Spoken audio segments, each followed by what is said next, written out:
I lost weight and suddenly had strangers smiling at me, holding doors, helping with my groceries. I wasn't different. I just became visible. I didn't realize I was pretty until I wasn't anymore. My name is Claire Morgan. I've never been a model, never had an agent, never had 1 million followers or free lipstick sent to me just because. But I had something that I now know has a name: pretty privilege. It sounds like an Instagram caption, doesn't it? Something shallow, almost comedic. But for much of my life, it was quietly wrapped into my everyday interactions. A smile here, an extra free drink there. Help offered before I asked. Doors held open just a beat longer than necessary. People assumed I was trustworthy, smart, or sweet before I even said a word. Back then, I didn't see any of it for what it was. Honestly, I didn't think I was all that attractive. I was always a bit socially anxious, painfully so, especially in my teens and early 20s. If someone stared at me, I'd immediately look away, assuming there was something wrong with my makeup or maybe a coffee stain on my shirt. Compliments embarrassed me. Flirting made me panic. I'd wave things off awkwardly, sometimes even rudely. Now, looking back, I understand why I was often treated kindly by strangers, or why service workers seemed extra attentive when I walked into a store. I didn't earn any of it. It was just my face, my body, my youth. I used to think the world was simply friendly. I grew up in a modest southern town, Charlotte, North Carolina. I wasn't prom queen material, but I was cute. I had that girl next door look, naturally clear skin, green eyes, full cheeks that blushed too easily. In high school, boys would tease me, not cruelly, just enough to make me nervous. By college, I'd catch guys staring during lectures. They never said anything, but I'd feel the weight of their eyes and shrink inside myself. I dressed in oversized sweaters, wore my hair in a low bun, and never wore bold lipstick. Not because I was modest, but because I didn't want to draw attention I didn't know how to handle. Some people thrive under the spotlight.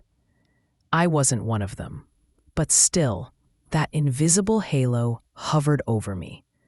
The one that makes other people a little nicer, a little more curious, a little more forgiving. When I was in my 20s and early 30s, I didn't really think about it.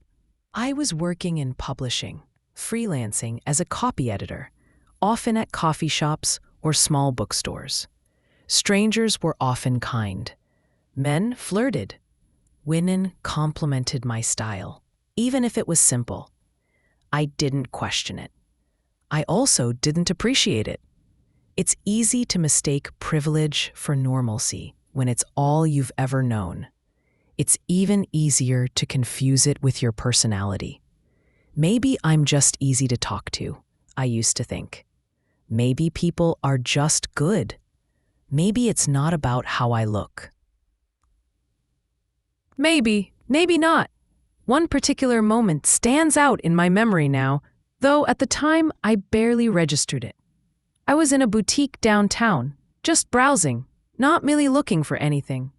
A store associate walked right up to me, greeted me warmly, and said, "You look like someone who knows what she wants. Can I help you find it?" I laughed nervously, unsure how to respond. "Just browsing," I said. She kept chatting with me for 10 more minutes, told me about the new collection, about how a scarf would bring out my eyes. I didn't buy anything. I left with nothing in my bag, but somehow I'd left with something anyway. Attention, connection, worth. Now I wonder if I had looked different, would she have said anything at all?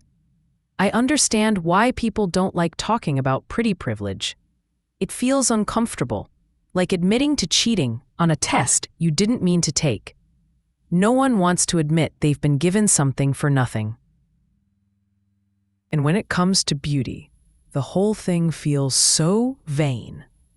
But it's not about vanity. It's about access. It's about visibility. It's about how much easier the world becomes when people enjoy looking at you. The first time I ever really considered the concept of beauty privilege was in a conversation with my friend Priya, an Indian American woman I worked with briefly in my late 20s. Priya had flawless skin, thick black curls, and a dry wit that could slice through a room. She once told me, "It's not just about being pretty, Claire. It's about being pretty in the way the world's been taught to value." At the time, I didn't quite get it, but she did. She had grown up with colorism, Eurocentric beauty standards, and cultural bias so ingrained that even when she looked stunning, she felt unseen. I nodded like I understood. I didn't. Not yet. There's a specific kind of invisibility that only people who've been visible can truly recognize.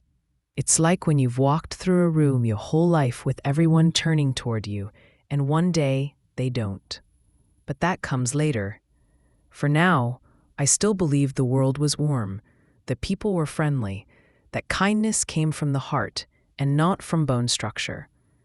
I wish I could say I used my pretty privilege wisely back then, that I saw those invisible rules for what they were and challenged them. But the truth is, I didn't see them at all. I didn't smile at the older woman who sat by herself at the cafe. I didn't compliment the cashier with a scarred face. I didn't stand up for the heavier girl in my Pilates class when others whispered behind her back. I didn't notice them because I didn't have to. Now, when I think about that time in my life, I feel a complicated swirl of emotions: gratitude, shame, sadness, nostalgia. I see Claire from before as someone both naive and protected. I want to hold her hand and say, "You're not better than others. You're just luckier in a way that matters more than it should." There's a quote I read online once that haunts me. People aren't born invisible. The world just decides who's worth looking at. At that point in my life, the world decided I was worth looking at. And I had no idea just how much that was shaping everything. I kind of feel like I lost my invisibility cloak. It's spooky to be noticed again, but also, it's worse to realize you were invisible in the first place. It started gradually. I didn't notice the change in how people treated me at first. I was too busy dealing with what was happening inside my own body. A new medication, one I'd hoped would finally regulate my hormones, came with a brutal side effect: weight gain. At first, I brushed it off. Just water weight, hormonal fluctuation. Maybe I wasn't drinking enough water. Maybe it was bloat. Maybe if I worked out more or skipped that glass of wine. But weeks turned into months, and my clothes stopped fitting. My face puffed up.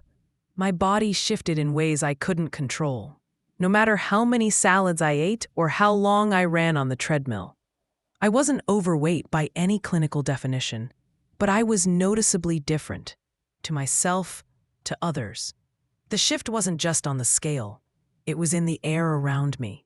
The barista at my usual cafe, who used to smile and slide me an extra espresso shot, stopped making eye contact.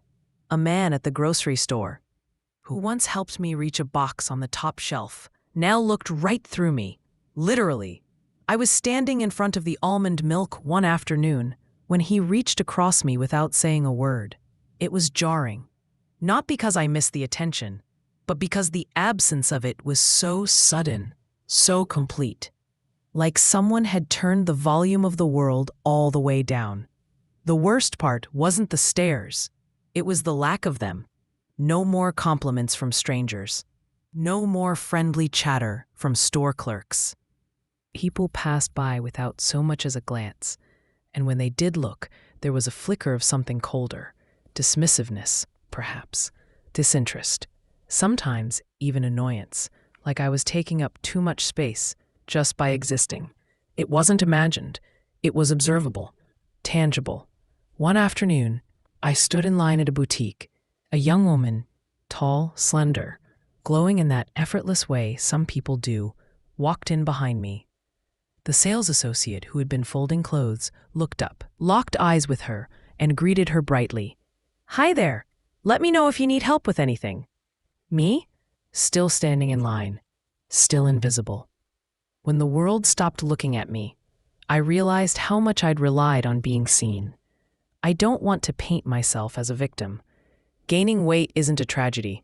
It's just weight. It's just flesh. But the reaction, the cultural, social, almost unconscious downgrade, was shocking. It made me wonder how much of my life had been smoothed over, greased with the oil of attractiveness. I started doing small experiments. I dressed up one day, makeup, heels, bright lipstick. The result? A few more smiles, a door held open.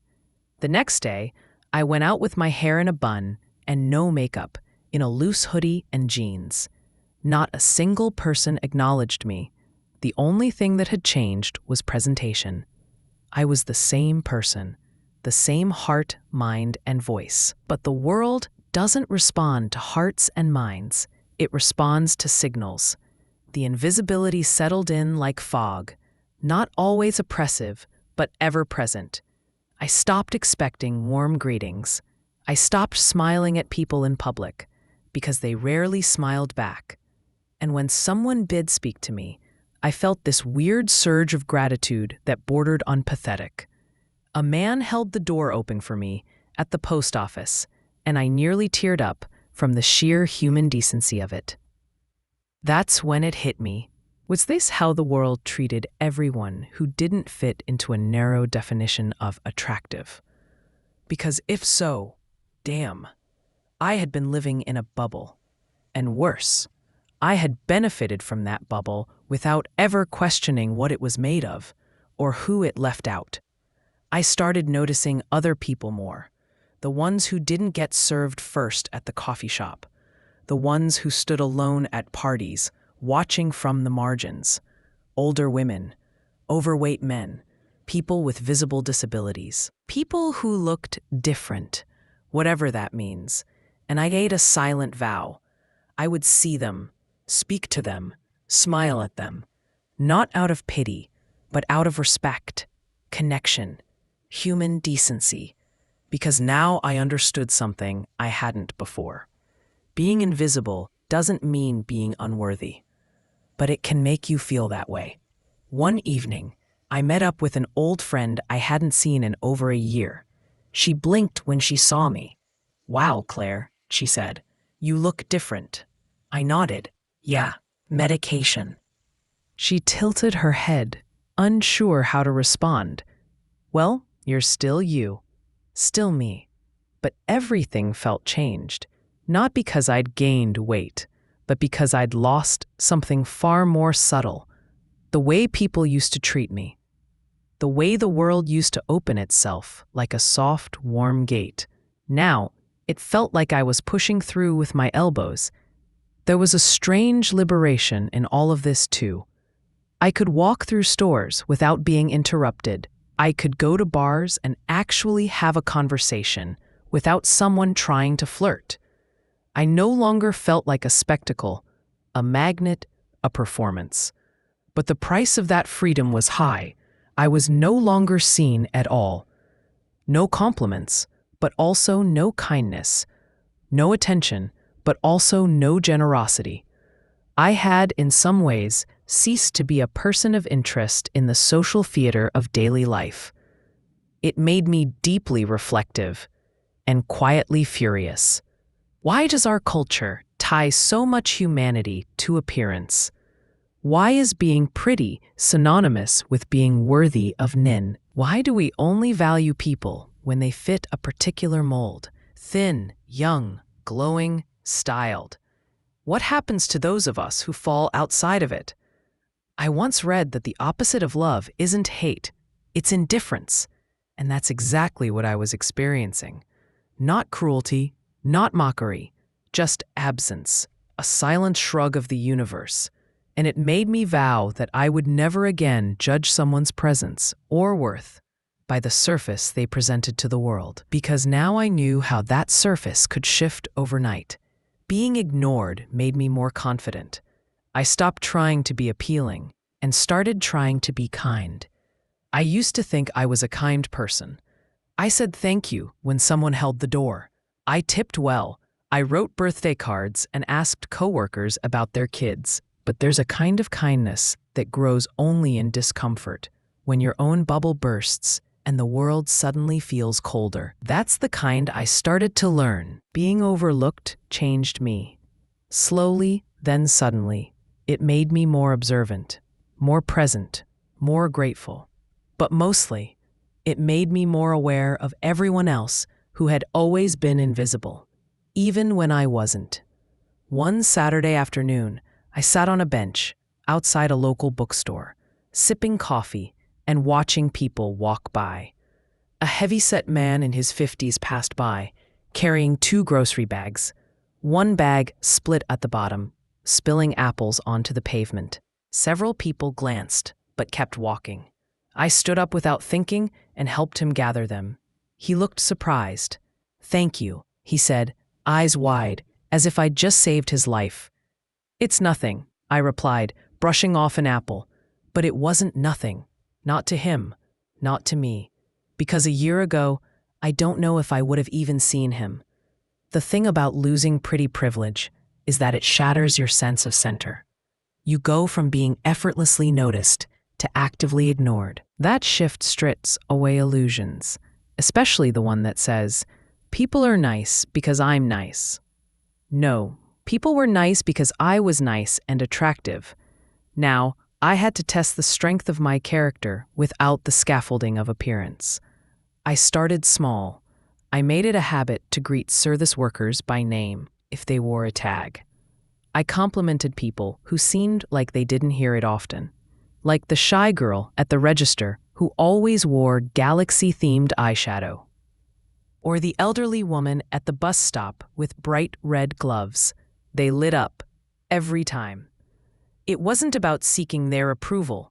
It was about returning to the human baseline, recognizing people not for what they looked like, but for the fact that they existed. A surprising side effect of this humility was the growth of new, deeper friendships. Before, I had a lot of what I now call surface connections, people who liked me, supported me, were friendly. But were they close? Not really.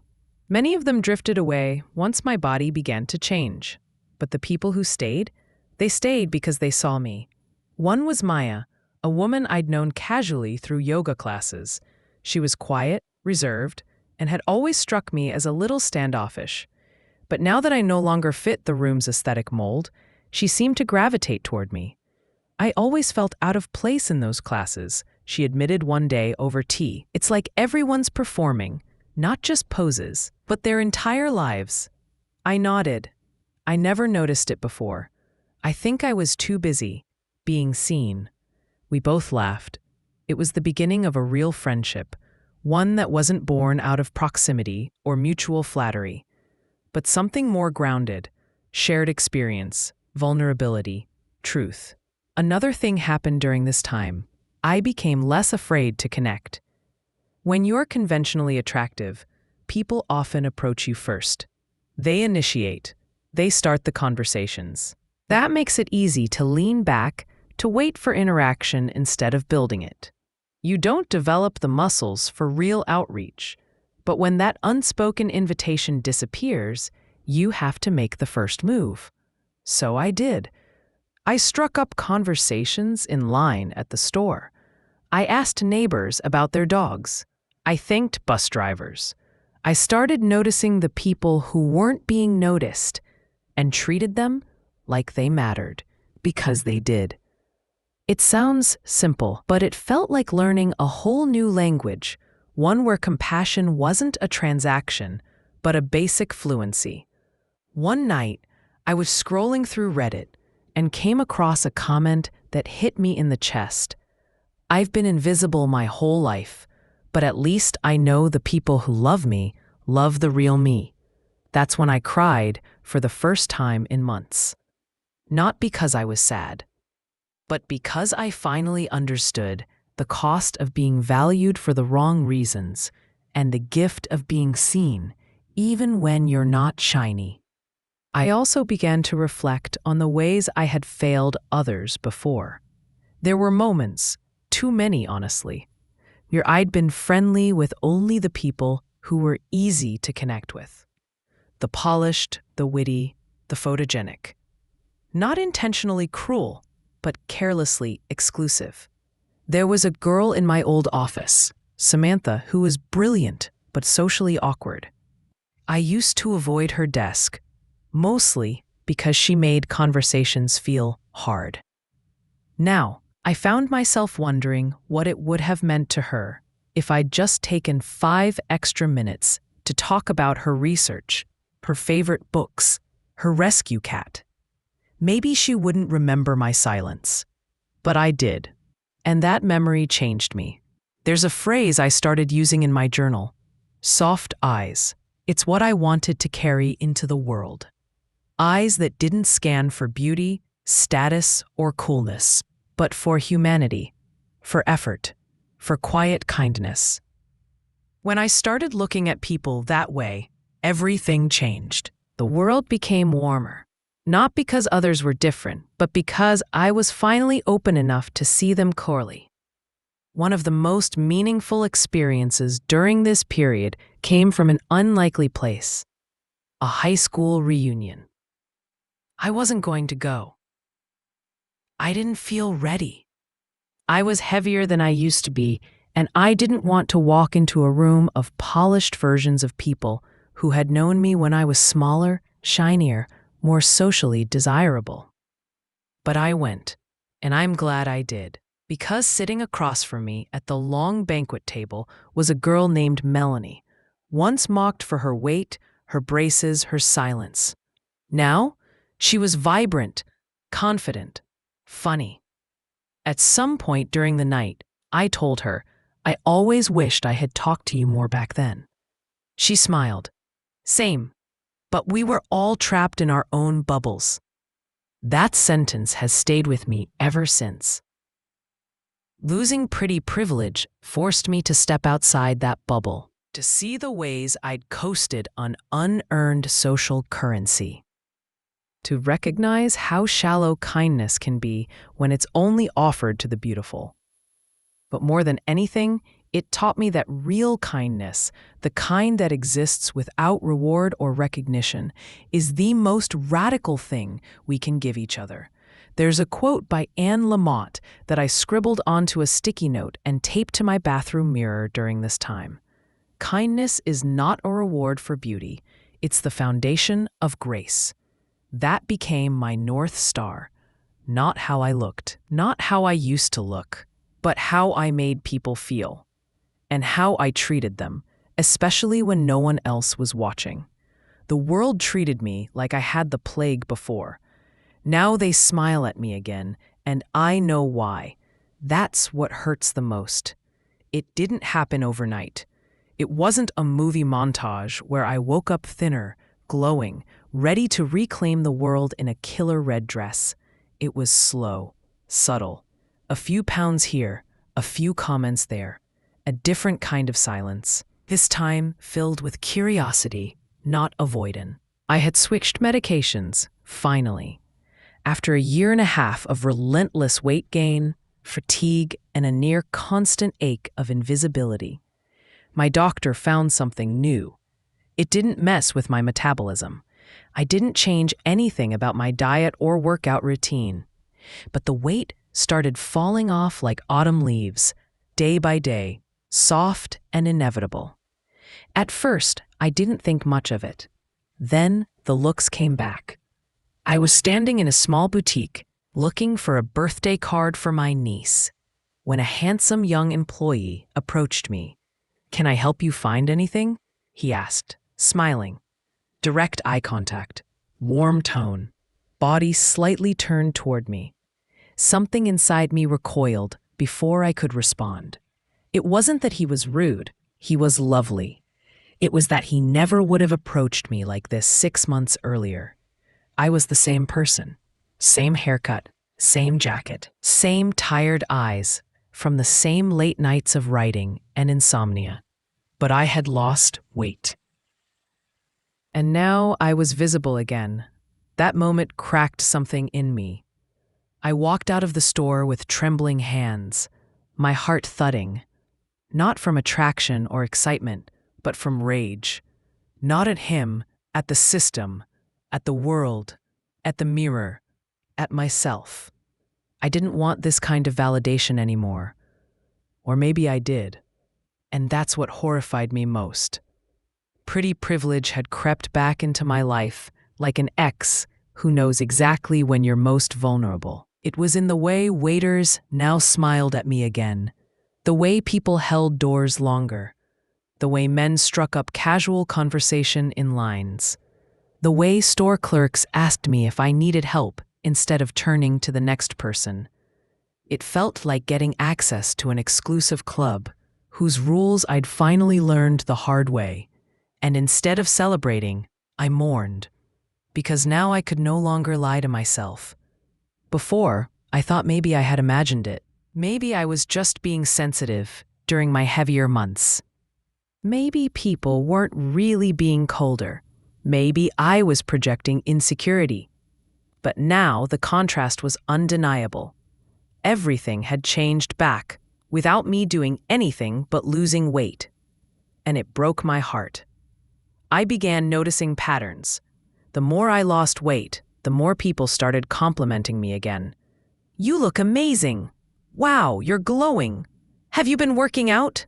I hadn't. Not more than usual. I was still me. I was still battling anxiety, still tired, still struggling to love myself. But now that I looked more like before, people assumed I was better. There was one comment that especially stuck with me. A coworker at a freelance client site leaned over and said, "You look so put together lately." Put together? I was wearing the same clothes I'd worn for months. The difference was how they fit, and how I fit into the world again. One night, I put on a dress I hadn't worn in 2 years. Not because I wanted attention, just because it finally fit. I did my makeup, something I'd abandoned during the invisible era. As I walked into a wine bar to meet a friend, I noticed the man at the door stare a little longer. His smile lingered. So did the next guy's. And that's when it happened. 2 men catcalled me as I crossed the street. I froze. It had been so long since anyone had spoken to me that way, shamelessly, possessively, like I was a snack and they were entitled to a bite. I didn't feel flattered. I didn't even feel angry. I felt sick. Because this was it. This was what came with the territory. If you're visible, you're not just acknowledged, you're evaluated. I went home that night and cried. Not because of the men, but because I realized I had walked through so much of my life not understanding how much power I had been given. How people had molded themselves to accommodate me, flirt with me, impress me, value me. How deeply appearance had shaped the way I was treated by everyone. And how quickly it had all vanished when I didn't look the part anymore. That was the real cruelty. The world hadn't changed. I had, and the world responded. There's a kind of guilt that comes with regaining privilege after losing it. It's like being welcomed back to the table after realizing others were never even offered a seat. And while I was grateful to feel seen again, I was now hyper-aware of everyone who wasn't.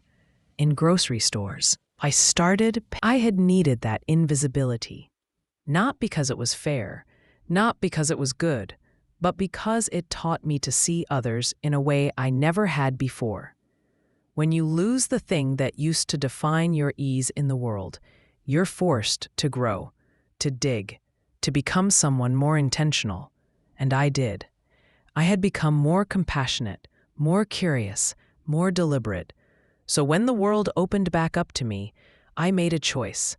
I would not forget what it felt like to be locked out. One day at a coffee shop, I watched the barista ignore a heavier woman in line, only to light up when a slimmer woman walked in behind her. Without hesitating, I stepped forward and said, "Excuse me," she was next, and gestured to the woman they overlooked. Her eyes met mine, wide with surprise. She smiled. It wasn't big, but it was real. That's what I carried with me now, an urgency to use my visibility to amplify others, not absorb all the light for myself. I'd like to tell you I never enjoyed the perks again, but I did. I liked being smiled at. I liked the free drink one bartender offered.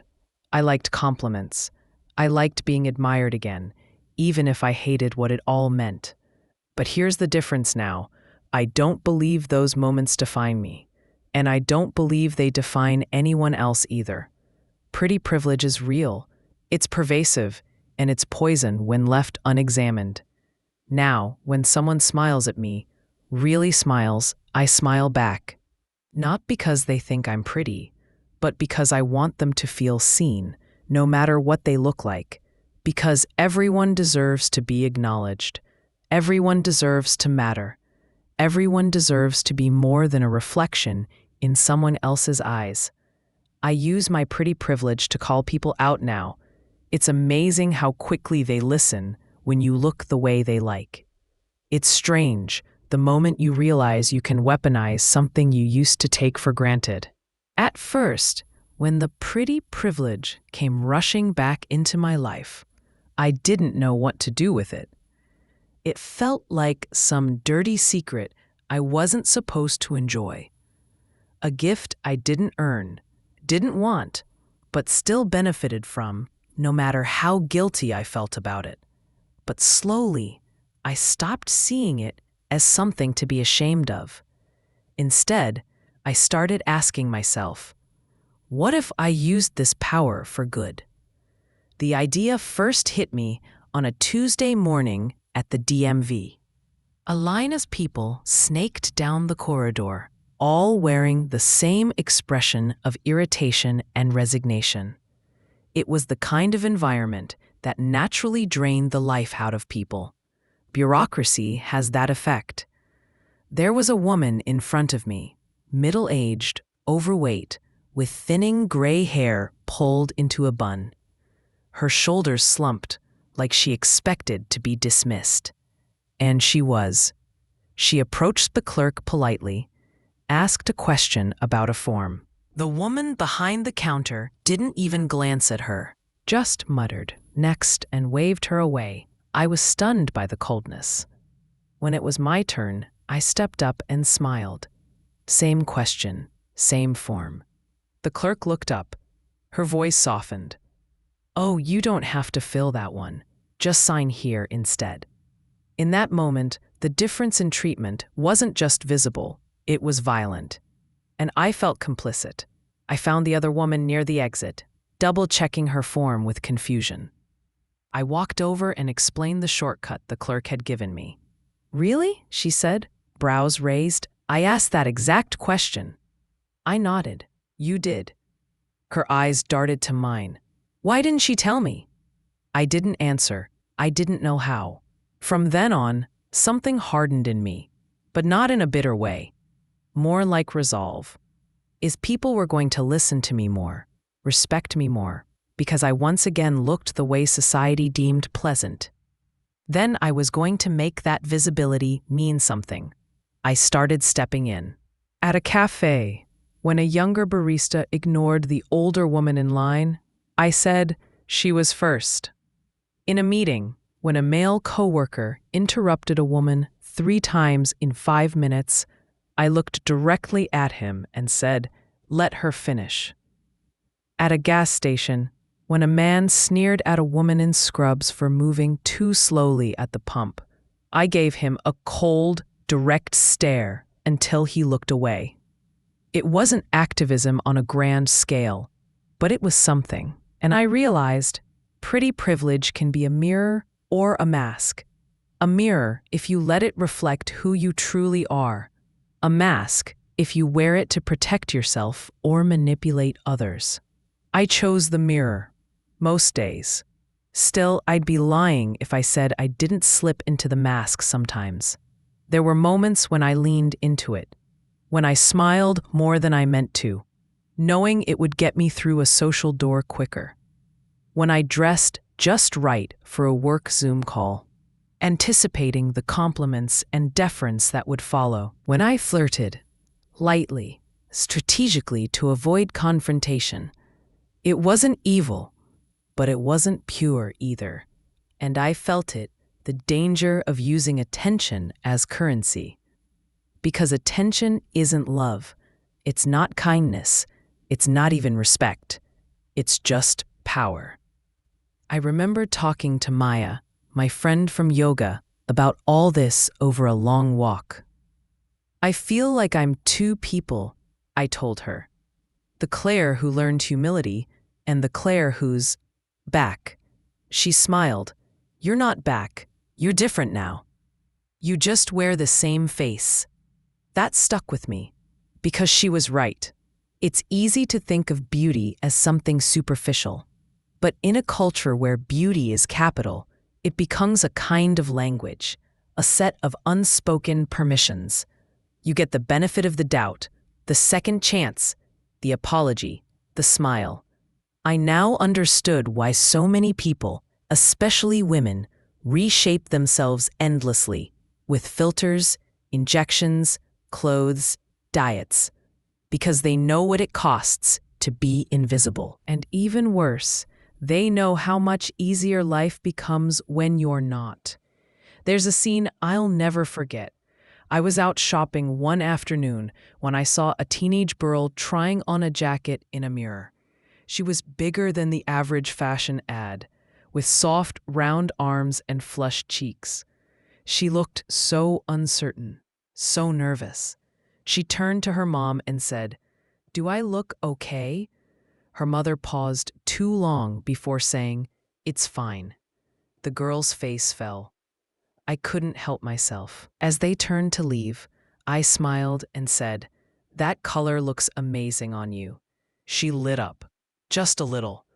But it mattered, because we all remember the compliments we rarely get. It wasn't my place to fix the world, but I could disrupt the script. I could make the invisible feel seen, and I could make the visible question why they get treated better. One night, I wrote a journal entry that simply said, "If the world's going to keep listening to me because of how I look, then I'm going to say something worth hearing." That became a kind of mission. Not in a grand, savior complex way, but in the small, daily interactions that shape how we treat each other. Like smiling first, like speaking up, like seeing people who aren't used to being seen, like asking the quiet coworker for her opinion before the meeting ends. The truth is, I still felt conflicted. Every compliment stung, because I knew it wouldn't have been said 2 years ago. Every door held open reminded me of how many times it had slammed in my face when I was heavier. But the guilt no longer consumed me, because now I was doing something with it, turning it into a tool for connection, not a pedestal for myself. There's a quote by James Baldwin I read in college, buried deep in my memory until now. "Not everything that is faced can be changed, but nothing can be changed until it is faced." This was me, facing it. Facing the truth about how people saw me and how I saw them. Facing the shame I once ignored. Facing the power I once misused. Facing the responsibility of being seen. And learning, finally, that the real privilege isn't being pretty. It's having the chance to make others feel beautiful, worthy, and real, especially when no one else is bothering to look. If you don't like me when I'm fat, you don't like me, period. I used to believe beauty was something you either had or didn't. A birthright or a deficit. A truth or a lie, others told to be kind. Now I know better. Beauty is not something you are. It's something you choose, again and again. Not in the mirror, not in your clothes, but in the way you live. The way you treat people. The way you show up for others when the world doesn't. I didn't always know this, but I know it now. I don't wear makeup every day anymore. Some mornings I do because it's fun. Other days, I walk out of the house with a bare face, messy bun, and oversized hoodie, and I let the world see me just as I am. Sometimes people still smile. Sometimes they don't. It doesn't change who I am. That's the biggest shift of all. I no longer tie my worth to how the world reacts to my body. Because that world is fickle. Because people are conditioned. Because most of them are too caught up in their own insecurities to notice the fullness of another person's humanity. And because I have finally learned to see mine. There's a kind of power in being ignored, in being underestimated, in no longer being automatically liked or admired.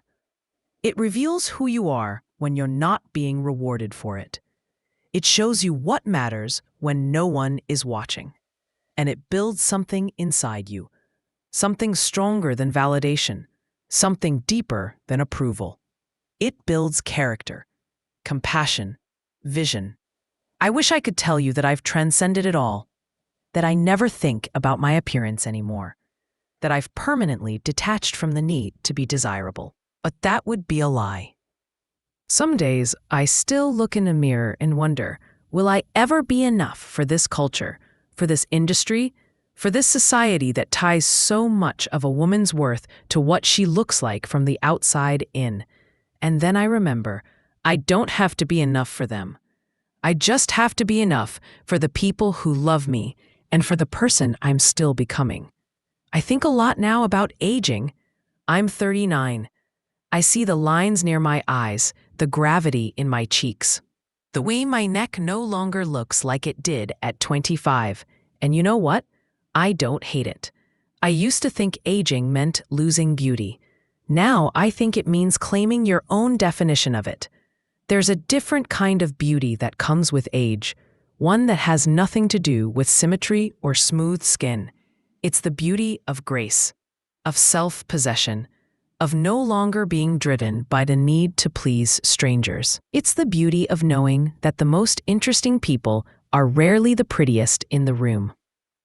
They're the ones who've suffered and softened, the ones who've been humbled and chose love anyway, the ones who know how to see.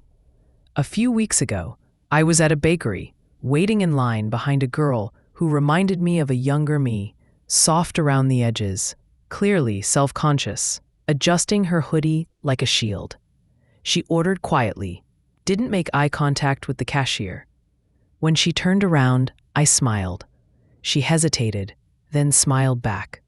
It was hesitant at first, then real. That small exchange stayed with me all day, because I know, God, do I know, what that smile can mean. To feel acknowledged, to feel that someone sees you as a person, not a problem. To be reminded that you are not invisible. That's the beauty I choose now. I choose it when I stop and greet the person who's usually ignored. I choose it when I notice the ones who flinch before speaking. I choose it when I compliment a stranger without expectation. I choose it when I speak up in rooms where someone's voice is being swallowed. And I choose it every time I look at myself and say, you are not here to be decoration. You are here to connect, to care, to create. Someone once said to me, you seem more radiant than ever. I smiled, not because of the compliment, but because of the truth I knew behind it. Radiance doesn't come from a thin waist or clear skin or straight teeth. It comes from clarity of heart. It comes from surviving humiliation without bitterness, from growing without becoming hard, from realizing you don't need to shrink to be worthy of space. It comes from softness earned the hard way. If there's one thing I hope someone reading this remembers, it's this. You are allowed to be seen. At any size, at any age, with makeup or without it, with a face that some might call average, unremarkable, or too much of this or that. You are not a sum of features. You are not your reflection. You are not a dress size, a jawline, or a number on a scale. You are what you pay attention to. You are how you treat people. You are what you make others feel about themselves when they're around you. That's the beauty I choose now. And it's the only one I trust. This audio is made with Audio Toolkit for Windows Store, downloaded for free now.